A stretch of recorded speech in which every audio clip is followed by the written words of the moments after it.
Welcome back, future diplomats. Tonight, we are recapping something historic. We had our first annual FSOA Experience, Tuesday, November 25th. It was amazing. And it's so amazing, I have to hold the mic. I don't normally hold the mic. I normally just have it on my desk. But I just felt like, it was special. So if you see me looking around, just because I have a lot of notes to pull from. But we had a total of 78 people register, 38 people actually showed, and I know the rest of you are going to be getting the recap from here. So I appreciate you for registering, and maybe if you know a person who may be interested, a colleague or a classmate of yours who may be interested in learning a little bit more about the FSOA experience or our other events, including the Diplomat experience, including the FSOT experience, and also our future diplomatic events, including the ambassador fireside chat experience as well. So we definitely have a few things coming up for 2026. We kicked off, well, more so we ended. I mean, we're not done. We do have a few more sessions before this year is up, but it is the holidays. It's November. I think Thanksgiving is in 2 days. So we do want to be mindful of that, but we do have more events coming up. So it was incredible.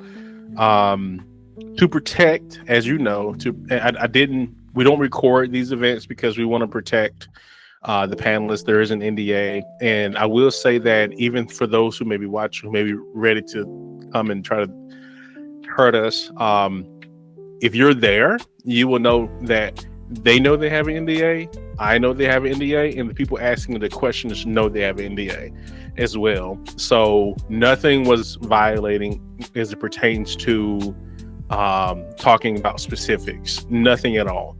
In fact, a lot of the information was shared directly from their personal experiences. That's what we're talking about. Although, yes, it does say the FSOA experience, the key word is experience. So what is their personal experiences? So some of them are current diplomats. Some of them are previous diplomats who are going back in, and some are reoccurring takers. So these are aspiring or future diplomats. There's people who have taken it more than once. There's people who only took it once. But I definitely appreciate them for taking their time and connecting with us. For the sake of protecting their identities, I will not actually say their names. I will say the panelists. And this event was a little bit more special to me than the others because I had more help this time. We're growing quickly as well. So there's a few thousand of you that are watching online. There are almost 500 that's in the chat, that's in the email. So we're definitely growing from our humble beginning of 5. So let's just go ahead and jump into it because I don't want to take up too much of your time. Thank you for those who helped. I had an administrative co-host. I had a chat moderator. It was definitely easier to have many hands to the plow on this one. So let's jump back into it. So tonight we're recapping the historic first annual FSOA experience, in an evening packed with real stories, honest lessons, and insider perspectives from people who've taken the assessment, passed the sections, failed sections, who have lived overseas, worked in consular posts, served in U.S. aid, and navigated, and make sure I'm saying that right, U.S. aid or USAID, which that department is no longer operating in the full capacity that it was as of 2025, and navigated paths many of us didn't even know existed. Some things that were discussed, were some additional ways of becoming a diplomat as well, including U.S. aid.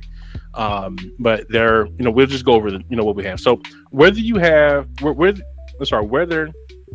were there live or whether you're watching this recap, this is your roadmap to the FSOA and your experience to start getting ready for the 2026 FSOA Experience events. So we will do this again. So dates will be coming soon. So let's go ahead and jump in. Section 1, alternative paths, unexpected turns. We open with a powerful perspective from one of the panelists, someone who had already been in the Foreign Service, who had been a Foreign Service officer with USAID for over 15 years.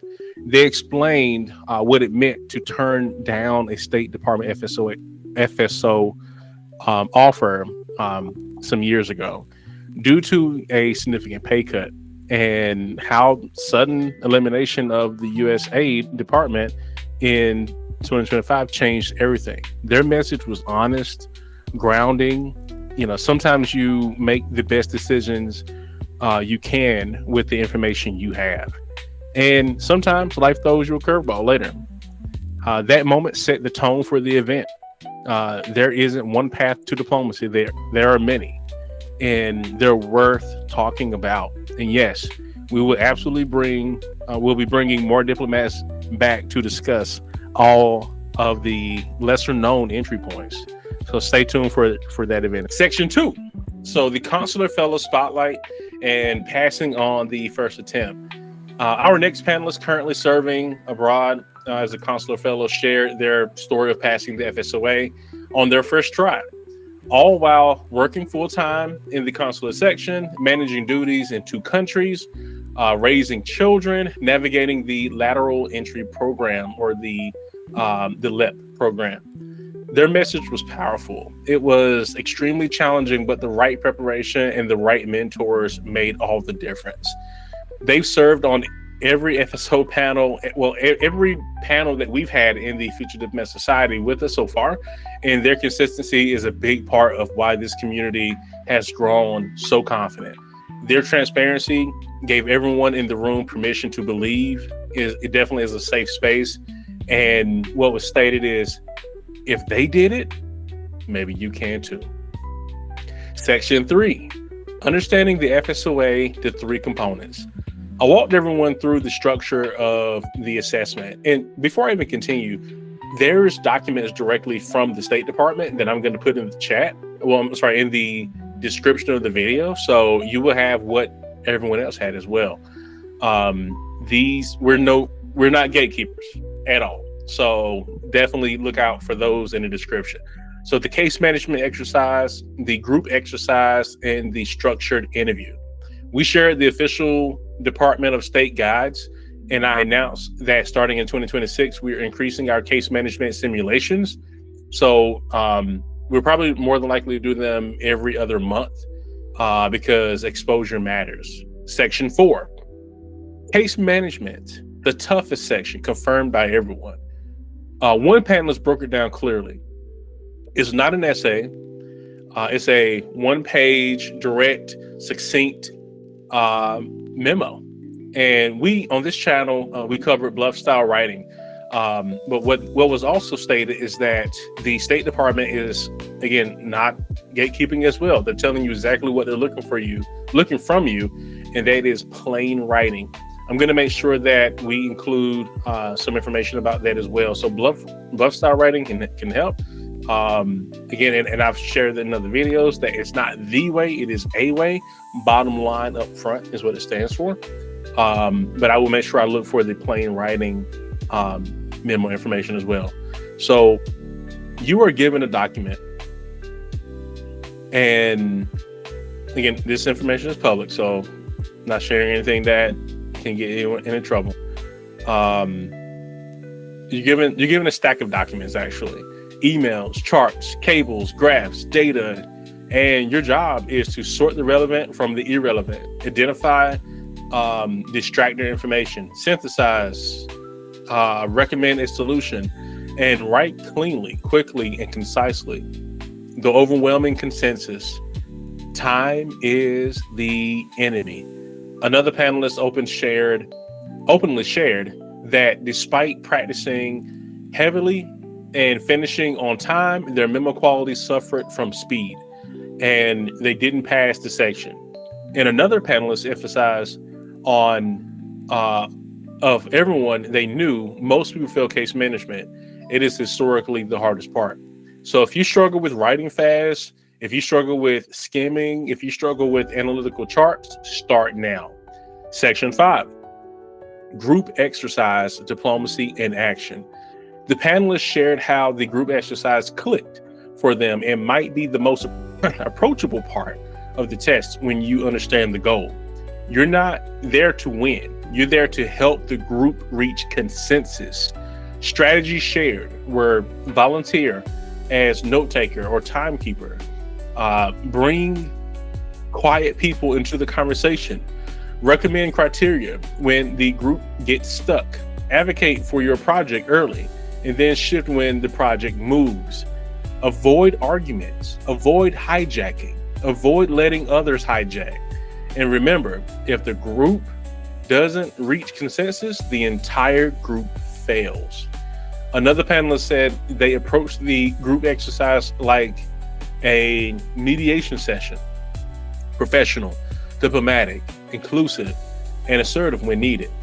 Their group almost derailed with only 2 minutes left, but they steered everyone back on track with a clear, smart proposal. This was one of the strongest lessons of the night. In the FSOA, teamwork is not optional. It isn't optional. It is a test. So you want to pass that test. Section 6, structured interview. Preparedness wins. Multiple panelists said the structured interview is manageable when you're prepared. A few takeaways. Prepare 12 to 20 stories. Yes, 20. Expect behavioral, motivational, and hypothetical questions. Use the STAR method: situation, task, action, and result. Always translate your experience into diplomatic relevance. Memorize the 13 dimensions. They matter. I'm going to just let that sit there. Okay. For hypotheticals, panelists emphasize the VERSAD formula, which is verify information. That's the V. The S. So VERSAD is VERSAD. VERSAD. Verify, spread, act, and document. Verify information, spread the information to relevant people, act on the problem, and document everything. It gives you a mental anchor under pressure.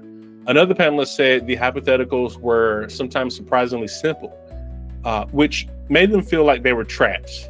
And we did speak about truth traps, and sometimes, it will kind of trip you up a bit.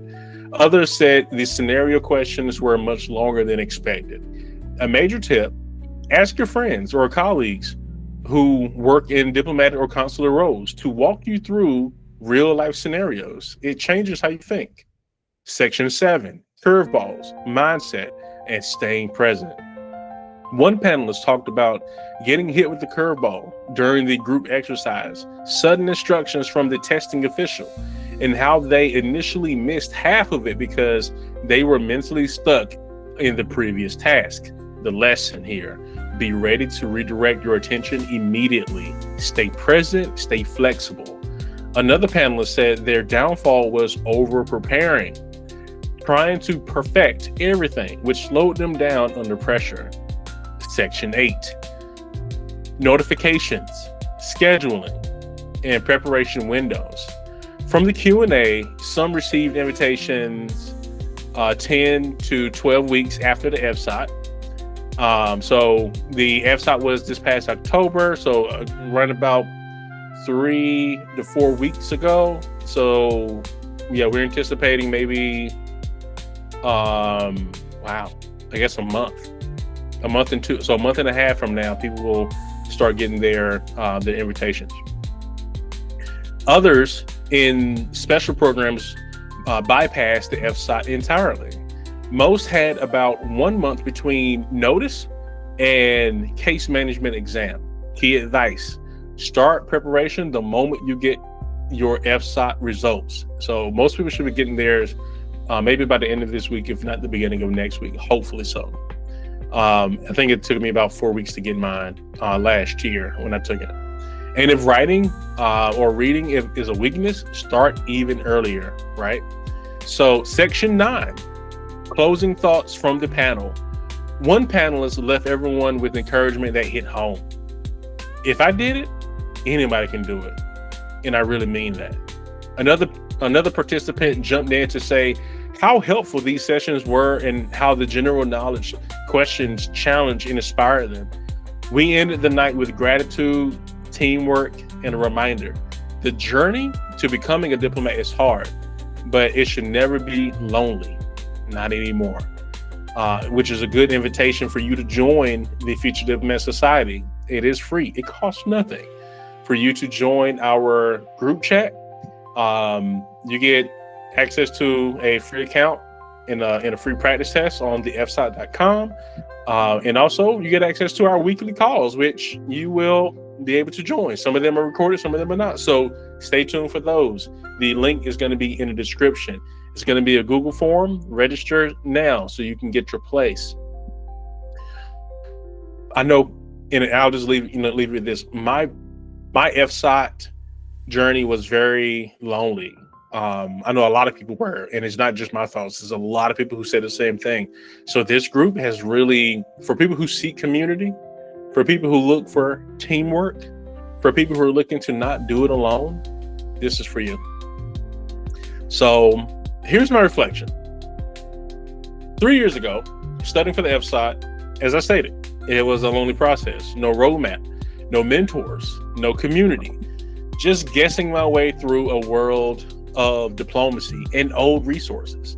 A lot of the resources that I found were years old, and it was very disheartening. So I did a deep dive, and anybody who I came across, which was very tough. I didn't know about Reddit until it was too late. I'm no longer on Reddit for multiple reasons, but I am grateful for you, the YouTube community, for watching these videos, coming in and joining us. The WhatsApp family, thank you for joining us. Facebook, all of these social programs that join people together who's actually looking for a community.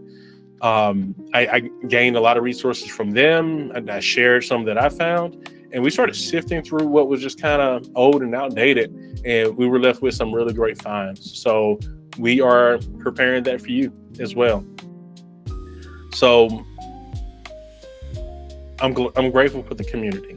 Just guessing, your way through, the world of diplomacy is just not fun. So now we have this.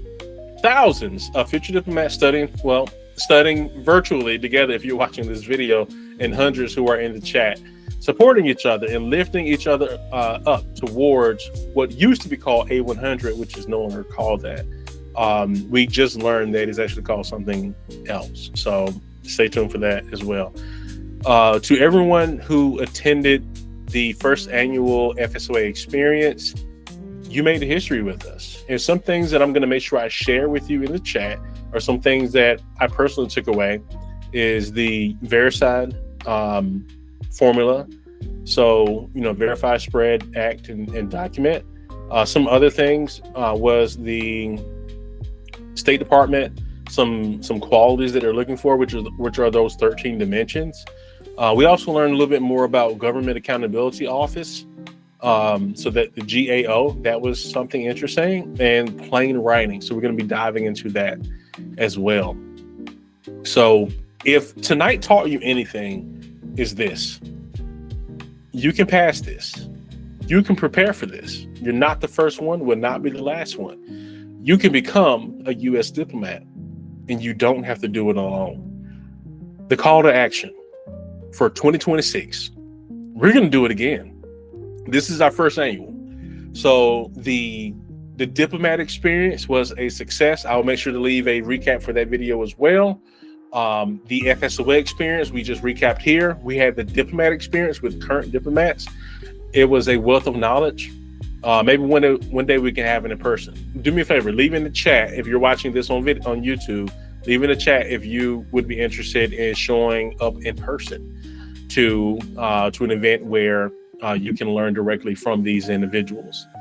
But yeah, we're already planning the 2026 FSOA Experience. It's going to be bigger and better and more immersive. It's going to be longer than an hour as well. The FSOA, the Diplomat Experience was 2 hours, and even that wasn't enough. So it's definitely going to be larger next time around. So the dates will be released soon. It's going to be more immersive. and the registration will open early. So if you want a seat, if you want early access, if you want to be fully prepared for the next oral assessment, make sure you're in on the email list and also in the WhatsApp community. When registration opens, spots will go fast. Let's build on what we just started. So thank you for being a part of our first annual FSOA experience, our first annual the Diplomat experience, our first annual the FSOT experience as well. And thank you to all of our panelists. Thank you to the moderators. Thank you for my co-hosts. And thank you for every future diplomat that is watching this, for believing in your calling. I'll see you in our next study session, and I'll see you at the 2026 FSOA experience. And just so you know, we do meet every week on Monday. But as the holidays come, make sure you're in the chat, because we don't, we're going to be observing some of these holidays. But other than that, we meet every Monday at 7 p.m. Eastern Standard Time. Look forward to seeing you then. Thank you so much.